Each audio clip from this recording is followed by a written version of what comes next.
Gold, trusted gold buyers. మీరు తాకట్టు పెట్టిన బంగారాన్ని విడిపించి ఈ రోజు ఉన్న మార్కెట్ ధరకు కొనబడను.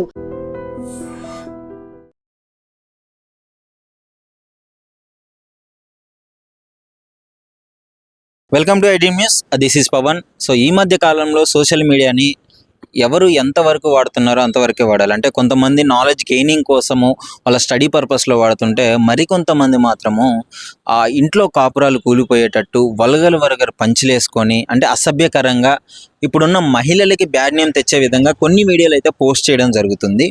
దానికి సంబంధించిన కొన్ని వీడియో క్లిప్స్ కూడా నేను మీకు చూపిస్తాను, ఒకసారి చూడండి. ACCHAFM అనే ఛానల్లో అచ్చా FM అని అంటున్నారు. ఆ ఛానల్లో ఈ మధ్య కాలంలో ఏఐని యూజ్ చేసి కొన్ని వీడియోస్ స్టాండప్ కామెడీ రూపంలో తీసుకురావడం అయితే జరుగుతుంది. అది ఎంత గలీజ్గా ఎంత వల్గర్గా ఉంది అంటే, మనం అంటే తెలుసు ఏదో కొంచెం గొప్ప అవేర్నెస్ ఉంది ఏఐ మీద. అంటే నాకే అది నిజమా అబద్ధమా అని తెలుసుకోవడానికి కొన్ని డేస్ పట్టింది. సడన్గా చూసి ఆల్ ఆఫ్ సడన్ ఇది నిజమేమో, ఏంటి ఇలా మాట్లాడింది అనుకున్నా, నేనే కన్ఫ్యూజ్ అయ్యాను. అలాంటిది విలేజెస్లో ఎలా ఉంటుంది అంటే, ఒక వీడియో చూసినప్పుడు అది నిజంగానే చేశారు అనుకుంటారు. అంటే సిటీలో అమ్మాయిలందరూ ఇలానే ఉంటారేమో, ఈ సిటీకి పంపిస్తే అమ్మాయిలు చెడిపోతారేమో అనే విధంగా వాళ్ళ మైండ్ సెట్ ఉంటుంది. అలాంటి టైంలో ఇలాంటి వీడియోలు రావడం వల్ల ఇంకా కొంచెం వల్గర్గా మారి అసలు వాళ్ళని కనీసం చదివించుదామన్నా, సిటీలో జాబ్స్కి పంపించుదామన్నా కానీ వాళ్ళు పంపరు. ఇంకో ఏంటంటే, ఈ మధ్య కాలంలో చాలామంది పిల్లలు కూడా ఫోన్లు యూజ్ చేస్తుంటారు. సడన్గా ఒక మిడిల్ ఏజ్ అంటే ఒక 9th 10th చదివే అబ్బాయి ఆ ఫోన్ పట్టుకొని అలాంటి కంటెంట్, అలాంటి గలీజ్ పంచులు అలా విన్నప్పుడు మీరు వింటారు, నేను వీడియో పెడతాను ఒకసారి చూడండి. అంటే అలాంటివి విన్నప్పుడు ఎంత గలీజ్గా ఉంటుంది. ఆ అబ్బాయి మైండ్లో సబ్కాన్షియస్గా అలాంటి బ్యాడ్ వర్డ్స్ అనేవి ఇన్బిల్ట్గా ఫిల్ అయిపోతాయి. నెక్స్ట్ చాలా ప్రమాదం ఉంది, ఎందుకంటే వాళ్ళ కాన్సన్ట్రేషన్ అంతా అలాంటి వాటి మీదకి వెళ్ళిపోతుంది.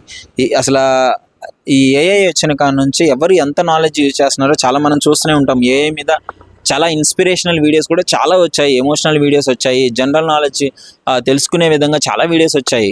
కానీ ఈ ఛానల్ వాళ్ళు ఎవరో కానీ ఒకసారి దృష్టిలో పెట్టుకోండి, ఇంత గలీజ్గా వీడియోస్ చేయడం అసలు మంచిది కాదు. ఎందుకంటే చాలామందికి ఏం మెసేజ్ ఇద్దామని ఇలాంటివి ఏమైనా ఉంటే నీ పర్సనల్గా చేసుకుని వాట్సాప్ స్టేటస్లో పెట్టుకుంటే బాగుంటుంది. కానీ ఇది పబ్లిక్ మీదకి వదిలేస్తే మహిళలు ఇప్పుడు చాలామంది సేద తీర్చుకోవడానికి ఒక ఫ్యామిలీ అందరూ కలిసి చూస్తుంటారు ఇలాంటి వీడియోలు. అలాంటి టైంలో ఇలాంటిది రావడము ఎంత గలీజ్గా అనిపిస్తుంది. సో వీటి మీద కూడా యాక్షన్ తీసుకోవాలి. ఆ యూట్యూబ్ కంటెంట్ అయితే మొన్ననే ఒక కొత్త రూల్స్ అయితే తీసుకురావడం జరిగింది. ఇలాంటి ఓన్ వాయిస్ కాకుండా ఏ కంటెంట్ యూజ్ చేసినా, వేరే కంటెంట్ యూజ్ చేసినా ఛానల్ పోయే అవకాశం కూడా ఉంది అని చెప్తున్నారు. సో ఆ లిస్ట్లో ఇది ఉంటే ఫస్ట్ ఇలాంటి ఛానల్ పోతే చాలా హ్యాపీగా ఫీల్ అవుతారు ఈ సమాజం కూడా. అంటే మనం ఏదైనా చేసినప్పుడు సోషల్ మీడియా ప్లాట్ఫామ్ని యూజ్ చేసినప్పుడు 10 మందికి ఉపయోగకరంగా కంటెంట్ చేస్తే అది ఇంకా ఒక మంచి ఇన్స్పిరేషనల్ వేలే అవుతుంది. కానీ చండాలంగా దరిద్రం ఏంటంటే, ఎవరైతే ఇన్స్పిరేషనల్గా వీడియోస్ చేస్తున్నారో, ఎవరైతే సమాజానికి ఉపయోగపడే వీడియోస్ చేస్తున్నారో వాళ్ళకి ఫాలోవర్స్ రావట్లేదు, వాళ్ళ వీడియోస్ ఎక్కువగా చూడట్లేదు. కానీ ఎవరైతే గలీజ్ కంటెంట్ పెడుతున్నారో వాళ్ళకి మాత్రం బీభత్సంగా ఫాలోవర్స్ వెళ్ళిపోతున్నారు, షేర్స్ వెళ్ళిపోతున్నాయి. ముఖ్యంగా దీంట్లో మన మిస్టేక్ కూడా ఉంది, చూసే వాళ్ళ మిస్టేక్ కూడా ఉంది. అలాంటి కంటెంట్ వచ్చినప్పుడు వెంటనే రిపోర్ట్ కొట్టేస్తే, అలా ఒక 10 మంది రిపోర్ట్ కొడితే ఆ ఛానల్ మళ్ళీ రాదు. కానీ మనం ఏం చేస్తున్నాము, అలాంటి వీడియోని ఇంకో 10 మందికి షేర్ చేసి ఇంకో 10 మంది చూసే విధంగా మనం ప్రోత్సహిస్తున్నాము. సో ఇది మారాలి. ఫస్ట్ జనరల్గా యూత్ మారాలి, యూత్ కూడా ఇలాంటి వాటి మీద కాన్సన్ట్రేషన్ చేయాలి. ముఖ్యంగా ఈ ఏఐ వల్ల ఈ మధ్య కాలంలో హీరోయిన్స్ కూడా మార్ఫింగ్ చేసి అనవసరమైన ఆ వీడియోలన్నీ హీరోయిన్ ఫేస్ పెట్టేసి చేయడము, ఈ విధంగా చేస్తున్నారు. సో హీరోయిన్స్ కూడా చాలామంది కంటెంట్ ఇవ్వడం జరిగింది. సో కంప్లైంట్ ఇచ్చారు, ఇట్లాంటివి చేస్తున్నారని చెప్పేసి వాళ్ళ అదుపులో కూడా తీసుకోవడం జరిగింది. రీసెంట్గా రష్మిగా వీడియో కానీ ఇలాంటివి రావడము. సో ఏదున్నా మీరు కూడా అవేర్నెస్ తీసుకొని రావాలి. ఇలాంటి గలీజ్ కంటెంట్ వచ్చినప్పుడు వాటి మీద రిపోర్ట్ కొట్టండి. ఒక మంచి కంటెంట్ వచ్చినప్పుడు దాన్ని 10 మందికి షేర్ చేసే విధంగా ఉండండి. అసలు ఈ అభిప్రాయం మీరేమనుకుంటున్నారు?